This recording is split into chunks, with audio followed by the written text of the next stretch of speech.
যারা এই বিডিআর হত্যাকাণ্ডের সাথে জড়িত ছিল ভিতর বাহিনী, তো ওরা যেন পালাইতে না পারে। এখানে ভারত জড়িত। ভারতকে আন্তর্জাতিক পর্যায়ে তাকে ব্র্যান্ড করতে হবে।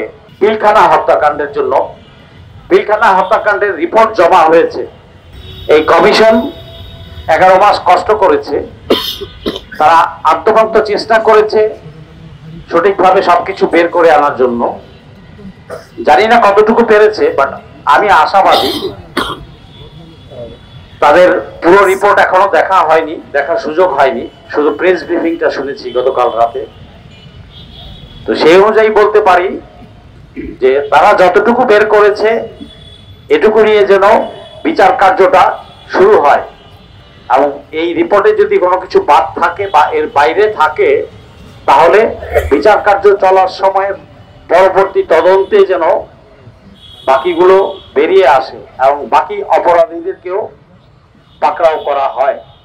হাসিনা ক্ষমতায় আসতে না আসতেই এই বিডিআর হত্যাকাণ্ড শুরু হয়। এটা পরিকল্পিত হত্যাকাণ্ড ছিল, সেটা বোঝাই যায় এবং এটা প্রমাণিত। বেশি কথা বলতে চাই না, যে সময় কম। অতএব এই পরিকল্পিত হত্যাকাণ্ডের জন্য যারা যারা দায়ী তাদের সবাইকে আইনের আওতায় আনতে হবে। এখানে ভারত জড়িত। ভারতকে আন্তর্জাতিক পর্যায়ে তাকে ব্র্যান্ড করতে হবে যে সে দোষী এবং সন্ত্রাসী রাষ্ট্র। এজন্য আন্তর্জাতিক পর্যায়ে যেখানেই যাওয়া দরকার সেই পর্যায়ে সেই জায়গায় যেন যাওয়ার চেষ্টা করা হয়, এবং এই সরকারকেই আমি সেটা অনুরোধ জানাচ্ছি যাতে রায় বিচার কার্য শুরু করতে না পারে বিডিআর হত্যার, সেই জন্য তাল বাহানা করেছে। আমি গতকালকে দেখেছি সোশ্যাল মিডিয়াতে কোন বাম সংগঠন কোন কার 54 বছর আগের আবার সেই পুরানো ইস্যু তুলে আনছে। ভিত্তিহীন এই সমস্ত ভিত্তিহীন ফালতু ইস্যু নিয়ে ইস্যু তৈরি করার চেষ্টা করবে। এটা আমাদের সকলকে এবং মিডিয়া ভাইদেরকে সজাগ থাকতে হবে। এই দুষ্ট চক্রকে আমাদের প্রতিহত করতে হবে।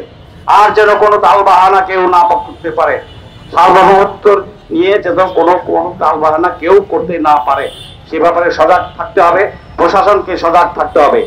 আর এই ব্যাপারে আমি আরো বলছি, যেহেতু বিডিআর রিপোর্টটা প্রকাশ পেয়েছে, হাসিনা পালাইছে, 300 এমপি মন্ত্রী পালাইছে, আরো দুষ্ট চক্র তো রয়ে গেছে যারা এই বিডিআর হত্যাকাণ্ডের সাথে জড়িত ছিল ভিতর বাহিনী, তো ওরা যেন পালাইতে না পারে। স্বরাষ্ট্র উপদেষ্টা সাহেব, এটা কিন্তু আপনার কাজ। স্বরাষ্ট্র উপদেষ্টা সাহেবকে আমি সতর্ক করছি। আমরা গত 15 মাসে দেখেছি এ পালিয়ে যায় ও পালিয়ে যায়, এটা যেন না হয়। কালকের আজকে থেকে এই মুহূর্তে থেকে যদি কেউ পালায়, দেশ ত্যাগ করে, তার দায় দায়িত্ব সম্পূর্ণ আপনার। আইন উপদেষ্টা এবং আইসিটি কে বলছি, বিচার কার্যের জন্য যা যা শুরু করার জন্য যা যা করণীয় তা অতি দ্রুত পদক্ষেপ গ্রহণ করুন। এই বিচারে বিডিআর হত্যার বিচার ব্যাপারে সকলকে ঐক্যবদ্ধ থাকতে হবে।